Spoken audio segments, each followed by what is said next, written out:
Thyroid test பண்ண reference ரேஞ்சுக்கு உள்ளதா இருக்கு, அதாவது லெஸ் தென் 5 தான் இருக்கு. இருந்தாலும் வந்து டாக்டர் வந்து எனக்கு டேப்லெட் கொடுத்துருக்காங்க அப்படின்னு சொல்லிட்டு இருக்கிறீங்களா?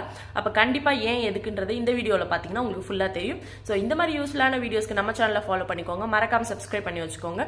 இதுக்கு முன்னாடி வந்து நம்ம சேனலில் வந்து தைராய்டு இருக்கு அப்படின்னா என்னென்ன சிம்டம்ஸ்லாம் இருக்கும் அப்படின்னு சொல்லிட்டு போஸ்ட் பண்ணியிருக்கோம், பார்த்து தெரிஞ்சுக்கோங்க. இருந்துச்சு அப்படின்னா டெஸ்ட் பண்ணுங்க. பிளட் டெஸ்ட் பண்ணதுக்கப்புறம் வந்து லெஸ் தென் 5 இருந்துச்சுன்னா அந்த ரெஃபரன்ஸ் ரேஞ்சில் பார்க்கும்போது லெஸ் தென் 5 ஓகே நார்மல், நமக்கு வந்து தைராய்டு இல்லைன்னு நினச்சிரும். பட் டாக்டர்ஸ் வந்து அதுக்குமே வந்து டேப்லெட் கொடுப்பாங்க.